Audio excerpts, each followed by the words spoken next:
Center is coming to Cedar Rapids with construction set to begin this upcoming February.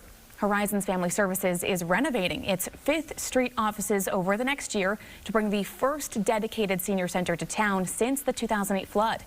KCRG TV9's Jocelyn Pisha joins us live. A major donation has made this possible. That's right, Becky. A $2 million donation from an anonymous donor is making this long talked about project a reality. Horizons is at nearly 70% of the $5.5 million needed for renovations to create a senior center with a cafe and pickleball court. It's been nearly 18 years since the city of Cedar Rapids has had a dedicated place for senior citizens to gather.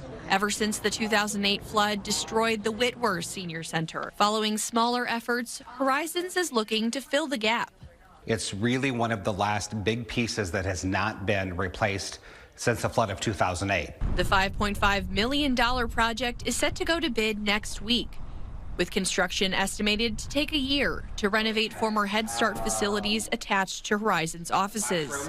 The center will include a pickleball court, movie theater, workout facility, classroom space, and a cafe open to all.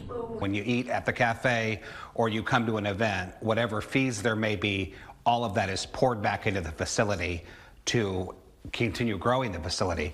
Miller says Horizons wants to address the needs of the 30% of the Linn County population that will be over the age of 60 by 2030, providing a place to work on mental, physical, and financial health, which one Linn County resident says is important to have accessible. If you can make it so that the people can, on fixed income, can afford to do it, and not just the people that have the money, if you can make that for everybody to be able to do it, then it's worthwhile. Miller says addressing social isolation is a key concern and driver behind the development of the new center. And just like we all have places that we go to or we hang out, same thing for our senior population, a place for them to come, active aging, a vibrant place. The new senior center will also be funded through the city, county, and various charitable foundations. Miller says the fundraising campaign will be open to the public in the spring.